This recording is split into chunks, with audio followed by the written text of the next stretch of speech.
Welcome to Gambling with an Edge. And now, here are Bob and Richard. Good afternoon. Welcome to Gambling with an Edge. I'm Bob Dancer. And I'm Richard Munchkin. Today we're talking again to Professor James McManus, one of the top poker writers out there.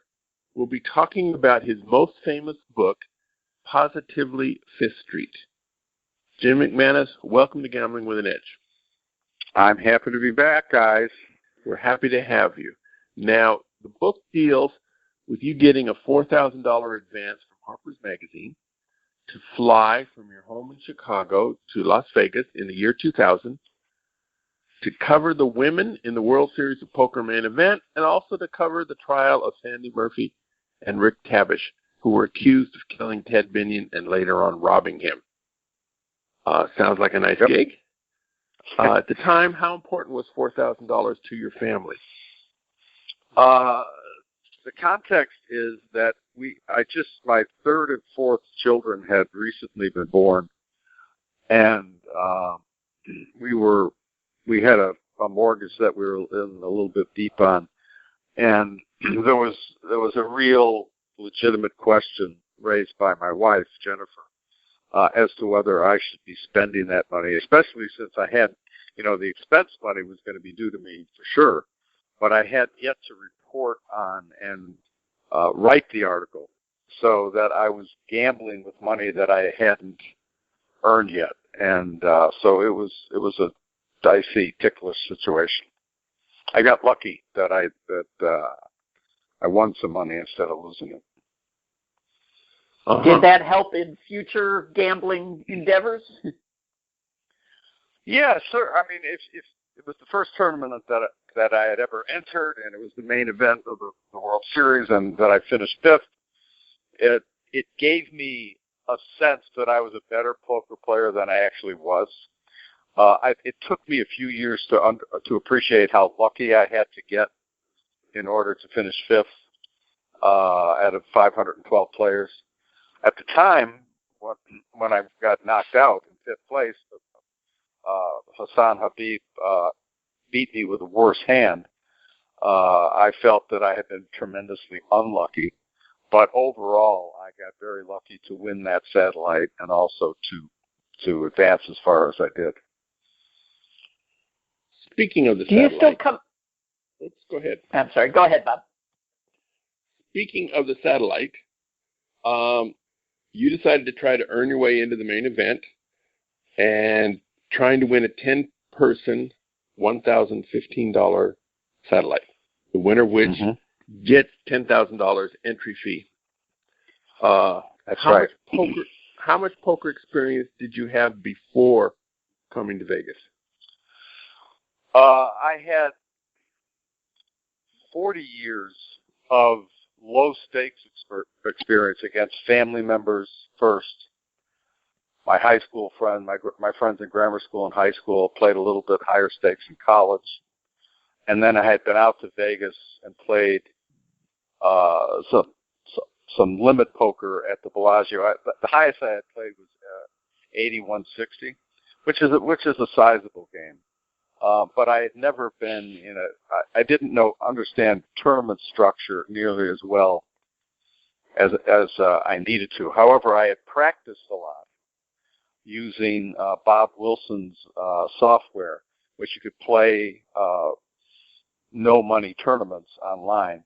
And so I was able, in the 4 months between I got the assignment and when I left to cover the event, to get some not real life practice, but by reading books and playing on well-designed software, I did have probably a better than average sense of how to play tournament poker.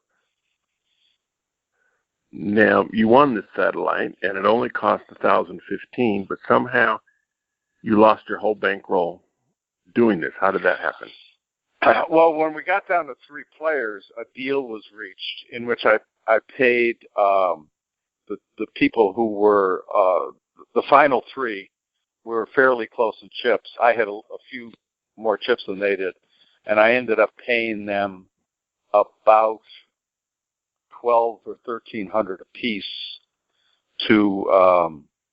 We made a deal that the winner would pay the people who didn't win $1,200 or $1,300. So it ended up costing me my $1,000 buy-in, and then another $2,500 or so. Okay, so which is basically all the money you had. Yes. So you had some days to kill before the tournament, some players to interview, and somehow you got to get yourself ready for the main event. What'd you do? Well, don't forget the part where I had to go to the strip clubs and research the environment in which Ted Binion had met Sandy Murphy, the woman who had allegedly murdered him. So Trust me, we're going to talk about that and what your wife thought about that cockamamie excuse. But go ahead. Well, I had to report on what was going on in the courthouse, research the strip club vibe, and also interview players female players, because at that point I didn't know that the article was going to end up being more about me, my own action, than I was very interested in talking with people like Annie Duke, Jennifer Harmon, and a few other women, Linda Johnson, women who had won World Series of Poker gold bracelets. So, since you so rudely brought it up, let's talk about cheetahs. This is the strip club. You know going in that if it makes the article and your wife reads it, she's not going to be happy about that. So, how did that put a damper on looking at all the silicone-infested boobs? Well, it wasn't cheetahs. It was spearmint rhino. Cheetahs is in Vegas, the strip clubs are more or less divided between the all-nude clubs in which you cannot buy alcohol and the much more popular clubs in which the women wear G-strings and you can buy alcohol. Those attract a different, more upscale crowd and performers. So cheetahs was something that I didn't really want to spend too much. It was a place I didn't want to spend too much time in. Meanwhile, as I'm doing the research, I know that I'm going to write this in the article. I didn't know that I had a book yet, and I did know that my wife would not have approved. At the same time, it didn't seem like such a terrible thing to have gotten a few lap dances, since the book wouldn't be as authentic. Now I'm using quotation marks. If I had to experience some of those some of the dances that Ted had experienced in person. Obviously, I'm joking. Did you have to experience the heroin and cocaine too to get that part of the story? I didn't have to become a heroin addict, but I did think that since I was interested in checking out that scene, that tagging it with the word research would help legitimize it at least somewhat in my beloved Jennifer's mind and heart. And how did she handle all of it? Well, she had two things that she had to handle. She had to handle the fact that I had gone to the strip club, which was not an epically terrible thing. It certainly wasn't grounds for divorce, in her opinion. But the tougher part for her was that it was out in public in the book form, and then the book became a bestseller. And so many of her friends and our children's parents were interested in talking to her about that, and it did make for a series of extremely awkward conversations. And it was not her least favorite aspect of having her husband do well in the tournament and write a best-selling book about it. It was not her least favorite. Or you mean it was her least favorite? It was not her favorite aspect. Okay. The book got us into a different house.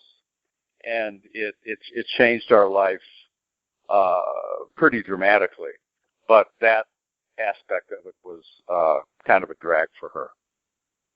But we're still together, and she's forgiven me, and everything's copacetic. Well, that's great to hear. But at the time that it was going on, was that a bigger deal, or was it that you had spent $4,000 getting into the tournament? Yeah, I mean, that was given the fact that we had two very young children at home, and our mortgage was a little bit steeper than we were able to comfortably handle. It was a big deal. I've kind of since the outcome was so lucrative in terms of prize money and then the book deal, we both tend to forget that interim period between the time that I got the money advanced to me and the time that it was gone, and the satellite didn't guarantee me of anything. The fact, I had to wait 3.5, 4 days until I had the prize money, and at which point the risk had come through, and my gamble had been redeemed. We did have a few debates on the subject of whether she eventually signed off on it, but my position was I took a fairly strong position about this. I had heard about the World Series of Poker in the 70s, back when I was in my early 20s, and since Alvarez's book about the World Series came out, that being the biggest game in town, came out in 1983, I was pretty determined to someday play in that event. And I thought that the assignment from Harper's was my best shot at it. And even though the editor, Lewis Lapham, didn't fully appreciate this, I was determined to play in that tournament if I could. I mean, I didn't have anything resembling 10K in order to buy into a professional poker tournament. But since I had the opportunity to play a satellite, and I've managed to win the first one I played, I got very lucky. But there was a 4-day period in which the risk did not seem like it would have been the best way to spend that money. Well, today there are like several $1,000 no-limit events or $2,500 no-limit events. Mm-hmm. Were those available back then, at the time you got there? There were. Or it was, yes, there were smaller tournaments. But the whole focus, my introduction to the World Series was Alvarez's book, and then Tony Holden's book, Big Deal, which came out in the early 1990s. And all the focus of most of the focus of those books, and the focus of the poker, of the general press's attitude about the World Series of Poker, was all in the main event. So while I could have afforded to play a $1,500 or $2,000 event, since the article was going to be about the main event, that was the event that I wanted to play in. And I think the majority of people who want to play in the World Series want to play in the main event, and that's why it gets so many more entries than all the other ones. Okay, so other than spending an afternoon at a strip club, you still had some time to kill before the main event. What did you do to get ready? I couldn't. My computer at the time didn't allow me to continue practicing with Bob Wilson's software, but I was able to. I read T.J. Cloutier's book. I read Doyle Brunson's. I read Super System. I read David Sklansky, although Sklansky's emphasis is on limit hold'em. His theory of poker gives you a superior. Is a deep dive into the theory of what kinds of bets work in particular situations. So I studied up as much as I could. I was, as I refer to myself in the book, I was book learned. Most of the players in the event were learned how to play by playing high, building up from lower to higher stakes. I sort of jumped into the deep end of the pool with my sense of the game coming from advice from experts who had done well in it. Tom McAvoy, Cloutier, and Brunson, people like that. You were able to talk to quite a few people, which I found amazing. You mentioned several ladies, but including Cassie Liebert and Katie Lederer, and right. a bunch of the guys too, pretty famous players, were all willing to talk to you. And I'm assuming basically none of them had heard of you before you got out there. Well, yeah, I guess I didn't find it that surprising because there weren't that many reporters back then. Today, the tournament is teeming with reporters. There are hundreds of reporters out there for the main event now that it's played at the Rio. But back then, it would all fit in one room. The previous number of entrants had been 375 or 380, something like that. Jumps to 512. But we're all in the tiny little horseshoe in Glitter Gulch. Downtown Las Vegas is a really small community. And everybody in the horseshoe knew that I was writing about it for the magazine. And, I got to meet Becky Bainan and her husband. It was not easy. Nolan Dalla introduced me around, Linda Johnson. So I got enough, I got a sufficient number of introductions to people. And people generally were willing to talk to a reporter. One of the reporters back then was Andy Glazer. I remember being very much a fan of his tournament synopsis that appeared in Card Player magazine. Yeah. Now, Andy died much too young. What do you remember about him? Well, Andy was probably the most helpful. He took me under his wing.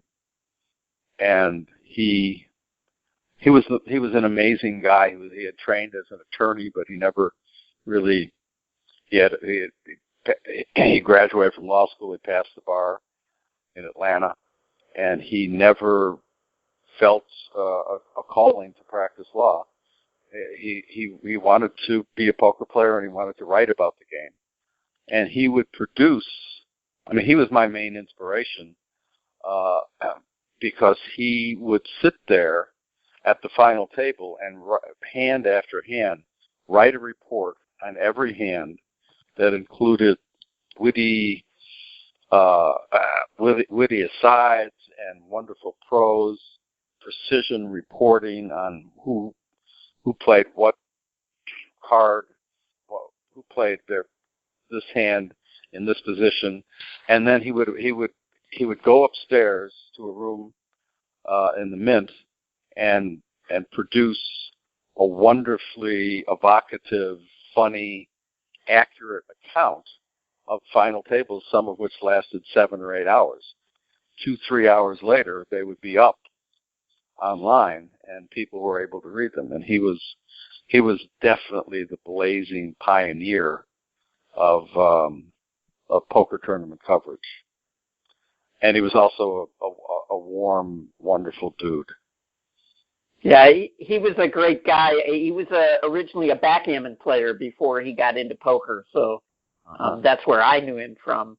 But, I thought he was a really good writer and really captured those years when he was writing about the World Series really well. It was a shame when he died. What really blew me away about his writing was not only was the quality of the prose excellent, and he got all the details right, and it was funny, but he did it so fast.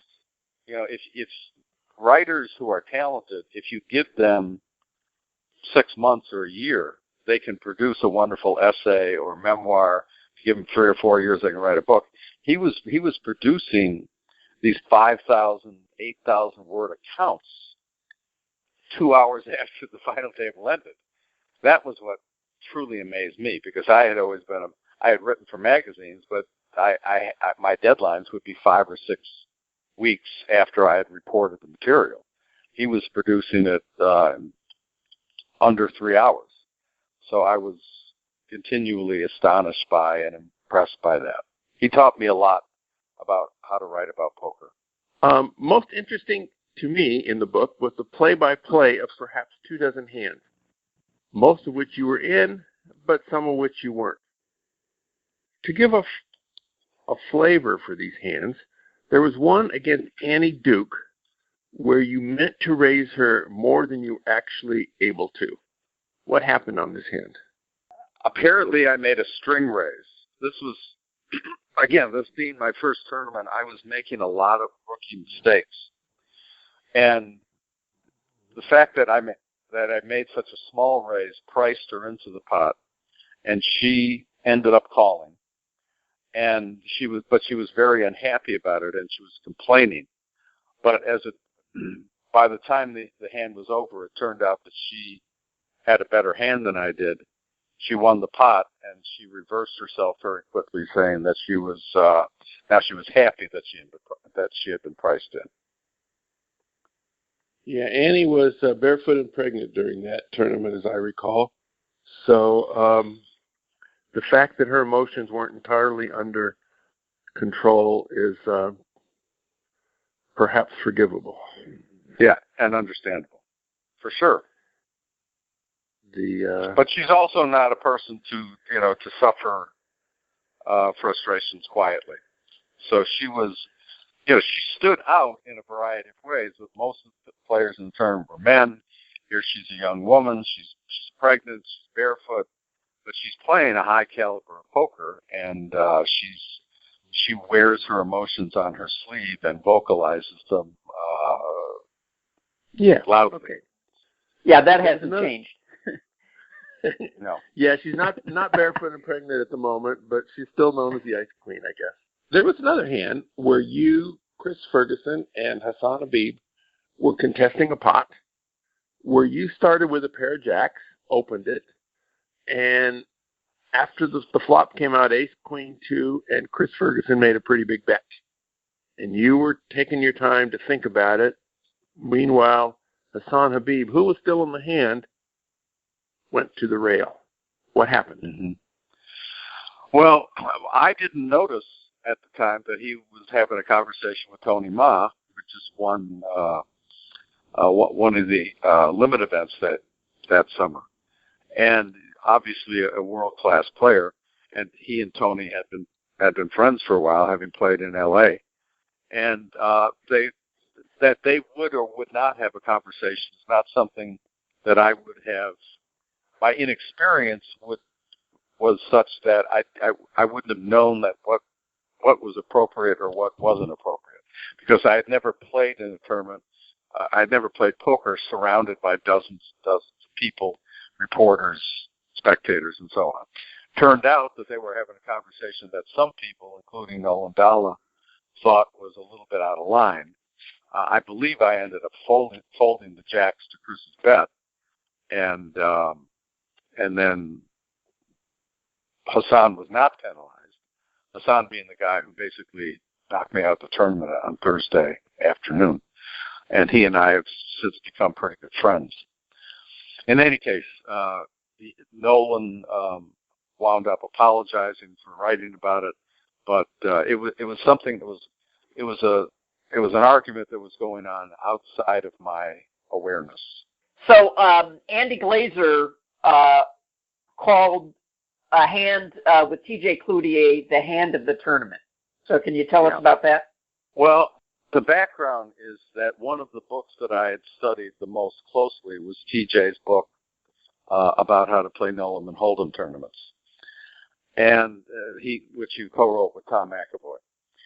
And he gives very tight, aggressive advice that you're not entering pots with big hand with drawing hands. You're entering pots with straw. You're not calling raises with anything smaller than a sizable pair, Ace King or Ace Queen. And when you're playing Ace King, if you do call the opening raise, you have to play the hand very aggressively. And I had, in the hand against him, he had ace-9 and I had ace-king. And the board came 8 high, and he attacked. And I was playing against this former CFL football player who played both offensive defense for the Montreal Alouettes. Big, scary-looking dude. And one of the top tournament players in the world at that point, if not the winningest player. And I was a little bit intimidated by it, but I knew that was the case, and I decided to overcompensate by not being scared. You know, he put me to the test when I had nothing but top, no pair. All I had was ace king, and he put me all in on the turn, and with only ace king, having remembered how aggressively he advised people to play it, I ended up calling his raise. He turns over ace-9, and he didn't get saved on the river, and I ended up winning a massive pot, and I was late on the third night of a 4-day tournament. I was the chip leader of the tournament.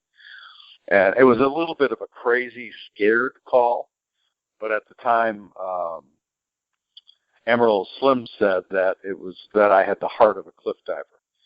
I'd like to think that was true. I was a bit confused by what was by TJ's line of betting, but it turned out that I did make the right decision, and that was certainly the high point of my tournament.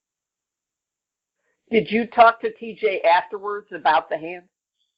Yeah, I've talked to him about it over the years, and he said that Slim had said that I had the heart of a cliff diver. TJ begged to differ. He said that I was a deer in the headlights, and he wasn't wrong when he said that. It was the toughest situation I had ever been in.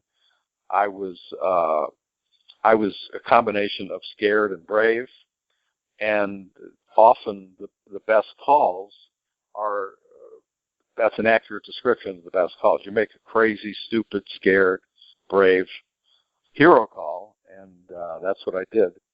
And TJ's had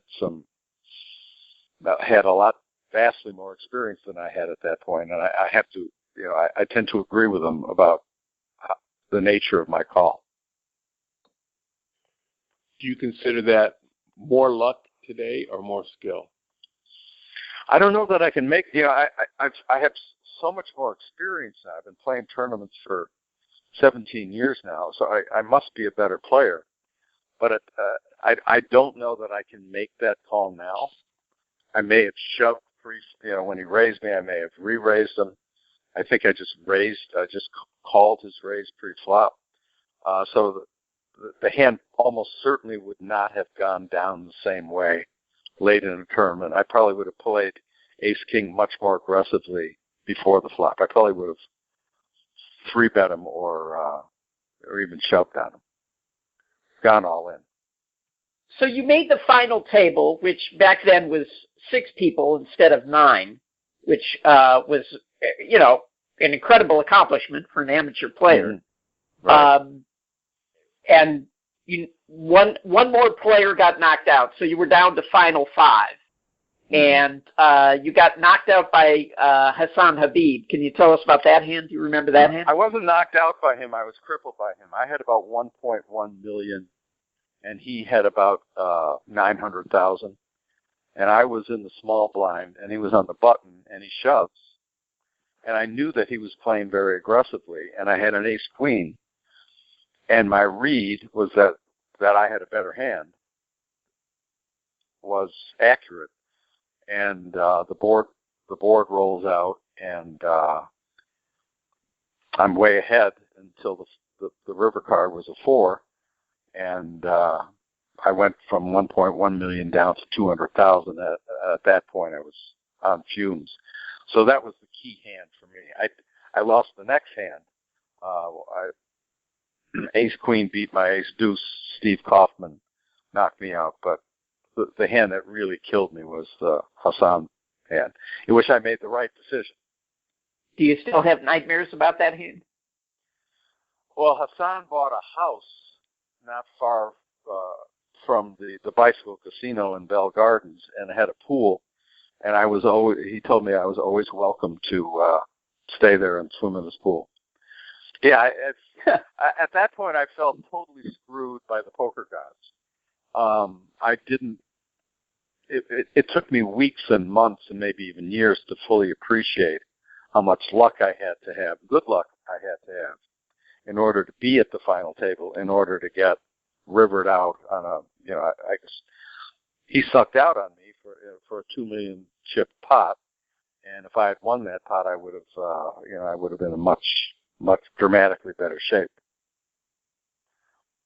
So I do appreciate that my overall luck was pretty good that year. So you busted out in 5th place, winning almost $250,000, but you still had to go and watch the rest of the event so you could write about it. Yeah. Probably all you wanted to do was go upstairs and cry or something like that. Or throw up. How were you able to concentrate on the rest of the tournament? It was my job, and at that point, I owed Harper's an article, and so I just, it was all new to me. Making it to the final tables, brand new to me. Getting rivered out of a 2 million chip pot, that was brand new to me, and I somehow figured out. I summoned the gumption to go and sit down next to Andy and a couple other writers, and sat down and reported on the action. It was not the most fun I've ever had. I'll bet. But not the most fun you ever had, but at the same time, it was the high point of your life. So, yeah, and I didn't know it, but I was taking notes on what would become a very successful book. So as lucrative as finishing 5th in the tournament was, the book writing was quite a bit more lucrative. So it all worked out for me. I've written several books, none of which have come close to $250,000 in being lucrative. So it's a tough business, and I congratulate you. It is a very tough business, and there's so much luck involved.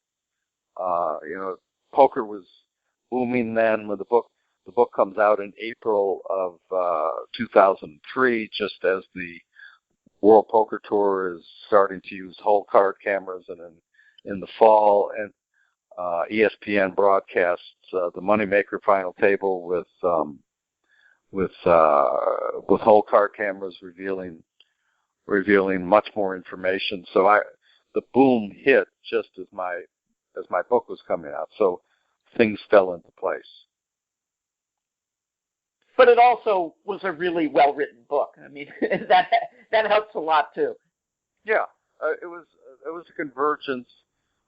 I had never written nonfiction before, but all the narrative, the fictional narratives that I had written helped me write that book.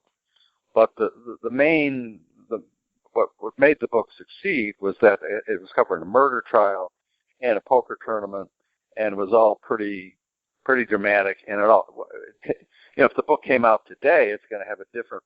Now that poker's sort of plateaued in the United States, it was booming in the early years, in the early aughts, and my book really, it just caught a wave, and it carried me a lot further than it would have 2 or 3 years earlier or later. Now, you frequently use the terms good Jim and bad Jim to describe different parts of your personality. Now, the former one, good Jim, does everything correctly, follows what Cloutier and Brunson say to do, and the second one just doesn't. So give us some examples. Well, good Jim is also a good Catholic boy. He doesn't go to strip clubs. He's a happily married father of 4, and he does what he's supposed to do. When he gets a $2,000 advance or a $4,000 advance, two of which are expenses, he spends it on things he's supposed to spend it. Bad Jim is more likely to gamble all that money on a long shot bet to win a seat in the main event. So those two guys are struggling scene by scene, moment by moment to figure out what the next move is. And those are the two aspects of my personality that both of which were in play as I was out in Vegas. And those are probably in play for most of us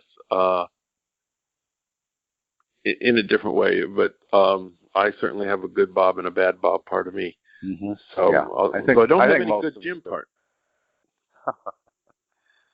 The good Jim also knew that you don't enter pots by calling, and yet you did that a lot. And I didn't always follow the advice. Go ahead. Now you're a much more experienced player. Now in tournaments, do you enter pots by calling a lot less than you did then, or much less? Back then, where the opening raise was four times big blind, 3.5 or 4 big blinds. Today, it's 2 or 2.5. The poker world is very, very different now. So when you played smaller poker tournaments, half the people had almost no experience playing. The percentage of people who knew how to play No Limit Hold'em reasonably well was much lower than it is today. Poker tournaments now, almost everybody has watched it on TV. They've read the books, and the game has been around another 15 or 20 years. So that, at least I'm not nearly good enough to dominate a table or a tournament unless I know what to do if I get good cards, and I know how to stay out of trouble, and I know how to play a short stack, because it's those things have been laid out fairly clearly by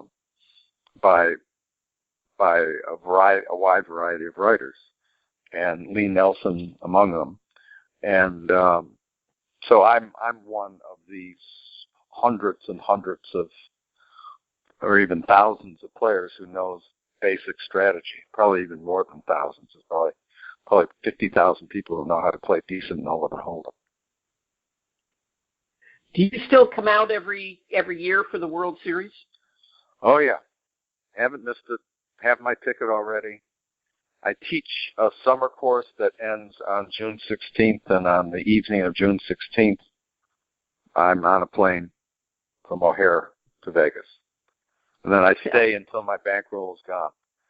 I've stayed out there as briefly as a week, and I've also been out there for 7 weeks. So my summer is built, my poker year is built around my trip to the Rio, and I do not plan on missing it until I can't get on an airplane or sit up straight at a poker table. I request that you give me a call when you come out. I would love to share a meal or a drink. I'm going to have to pass on going to the strip club. My own wife has issues there that I don't want to deal with. But plus, Bad Jim is too old to go to strip clubs, so we'll just go out and have a nice dinner. Good. We'll put on our diapers and just walk around with our cane. Yeah, that sounds like a great plan. Okay. Now, I found it interesting that the Murphy-Tavish trial was going on simultaneously with the main event, and you got to speak somewhat regularly with Becky Bainan, who was Ted Binion's older sister, also the owner of the Horseshoe and hostess of the tournament. Yeah, it strikes me as an artistic invention devised by a novelist. It's not totally believable, but just does it to make the story more interesting. But it was the facts. Right. That's why the book did so much better than my 4 previous books, which were novels. The sequence of events was so startling. I play in the World Series. I win a seat. I finish 5th on Thursday afternoon. Friday morning, I'm in jail for the reading of the verdict with the family of the victim. over the course of my week in Vegas, I had interviewed Becky and Nick and her son Benny. So I had gotten to know the family pretty well. So that they invited me to hear the reading of the verdict of this. This young couple was declared by a jury to have been guilty of first-degree murder, and so that was on Friday morning. So that sequence was, if you put that in a novel, people would laugh you out of the building. It's just too much stranger than fiction. In the 17 years since this tournament, you've been back to World Series every year, and you've actually moneyed many times, although mostly Hold'em events of various sorts, but also pot limit Omaha and 7-card stud. Do you have a favorite game? Yeah, I think I have a final table in stud and Omaha. I've done, for an inspired amateur, I've done reasonably well. I'm in the black in terms of my overall results. Most people aren't, so I consider myself to have done fairly well in World Series of Poker and related events since the year 2000. It's what I do. I don't go on ski trips. I don't golf anymore. I just play poker. I teach and I write and I play poker. Which of those games is your favorite? I'm probably better at No Limit Hold'em. My second favorite is Pot Limit Omaha. I can do reasonably well at horse, although as I get older and my short-term memory gets worse and worse, the stud games, you can get seriously overmatched by people who have photographic memories. Hold'em and Omaha, you don't have to remember folded cards. So I probably will play fewer and fewer horse events and stick pretty much to the Omaha and Hold'em events. As a matter of fact, I know that I will. For our listeners who aren't aware what Omaha is, it's basically Hold'em, but you start with 4 cards instead of 2. And effectively giving you 6 hands. 6 2-card hands. Your title of Positively Fifth Street. I kept reading the book, trying to figure out where that title came in, and I didn't find it referenced anywhere. So what's the significance of the title Positively Fifth Street?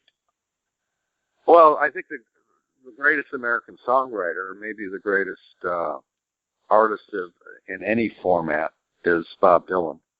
And his song Positively Fourth Street is one of my favorites. Fifth Street, or the river in Hold'em, is the most important card. It's the card that got me knocked out or crippled by Hassan. So I just took the Dylan title and changed it from 4th to 5th. If I were more up on Dylan music, I would have known that, but I wasn't, so I didn't. Well, now we all know. All right. Shame on you, Bob. That's the music of our generation. Well, we're going to take a brief stop for commercials here. And when we come back, I want to share my personal recollection of that World Series, which has nothing to do with Jim McManus, and also talk to the professor about a book that's coming out later this year with a collection of gambling writers. And I want to talk to him about that. The South Point has more than 10,000 games, returning more than 99%. This is more than anyone else has. From now until May 25th, Monday through Thursday, you may play the $500,000 Swipe, Spin, and Win game. Play 300 points between 3 a.m. and 11 p.m. Spin the wheel at the kiosk to get your prize. Prizes include free play, cash, resort gift card, and food coupons. On Monday, Memorial Day, May 29th, there will be 2 times points for video poker and bigger multipliers on reels. Midnight to midnight, no limits, no machines excluded. At videopoker.com, it's the best place to play lots of games. If you sign up for the gold membership, $8.95 a month or $79.95 a year, this allows you to get corrections on most of the games. The game of the week is 100 Play with Quick Quads. This game is featured so often as a game of the week, I've spoken about it frequently, so I'm going to pick another videopoker.com game that I don't get to talk about so often. The game I've chosen is Double Super Times Pay. Double Super Times Pay is a 7 coins per line game, and you can randomly get multipliers on the deal and or on the draw. The multipliers range between 1x and 10x, and they are additive, not multiplicative. That is, if you get 3x on the deal and 4x on the draw, you end up with a 7x multiplier, not a 12x multiplier. The game adds very close to 0.5% to the game, which can be played with no strategy variations whatsoever.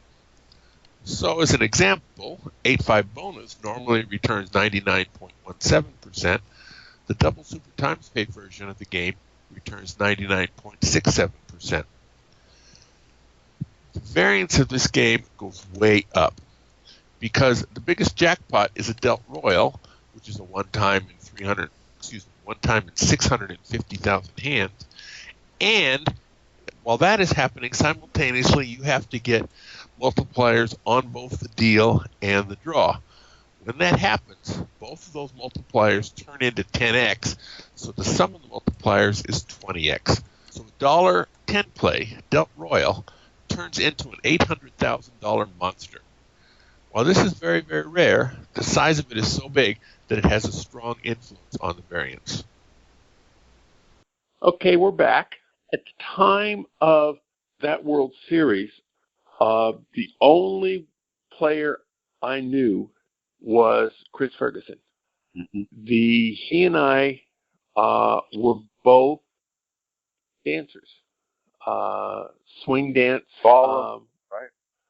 Well, yeah, his was more, we're both into swing dancing. His was more in the ballroom range, and mine was more country western. But the two disciplines came together, and we had been introduced by a mutual partner of a woman named Carol, who danced with both of us, and we were the only two gambling people she knew. And so she hooked us up together, so we all had a lunch somewhere. At the time, this was several years earlier, and I had a very, very small bankroll. And Chris was talking about camouflage and playing blackjack. So he would say he would frequently go and take out $1,000 marker at the craps table and splash around the money, and if he lost it, no big deal. It was just a 1.4%, less when you consider the odds. And that would convince the pit that he was a gambler and not a card counter. At the time, I had a very small bankroll within a few $1,000s, and the idea of taking a $1,000 marker at a craps table was just so alien to me. Now his technique seems to make a lot of sense, but at the time I couldn't appreciate it. I was just too much of a low roller. But when I heard he was doing well in the tournament, I was rooting for him. I guess that makes me rooting against you, but I didn't. But Jim McManus was not a real person to me at that time. Right. And Chris understands gambling and game theory probably as well as anybody alive, especially since he has a PhD in computer science and artificial intelligence. He knows the math of these games. He figures it out quick, and he camouflages his expertise at the blackjack table really well. He also does extremely well playing video poker. At least I haven't talked to him in a few years, but when I knew him, he played high stakes video poker, and the comps alone would cover suites that he did very, very well with his results, and as well as the comps that he got for playing so high. Yes, the comps on video poker 20 years ago were so much better than you could get from any kind of table games, and also so much better than you can get today. But the comps on video poker works very, very good back then. Everybody knows that Phil Ivey's a great advantage player, but Chris could go into a casino and figure out where he had an edge, and he could exploit it quite brilliantly. Yes. So there's a new book coming out later this year. It's a collection of writings by a number of gambling writers, yourself included, and Al Alvarez, who we mentioned earlier. Can you tell us a little more about that and when it'll be out? It's called He Played for His Wife and Other Stories, and it's a collection of fiction written specifically for this anthology about poker. The stories involve poker, but they're also about the rest of life and the way poker fits into it. My contribution is about the last hand a poker player ever plays.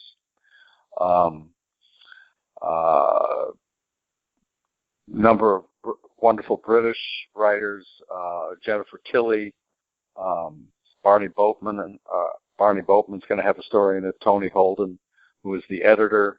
The other editor is Natalie Galustian, a London literary agent and gambling book collector. If you're ever in London, go to her shop, Natalie Galustian Books, and Cecil Court.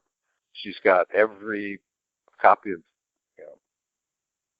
very high percentage of all the great gambling books for sale in her shop. Some of them going back into the 1700s.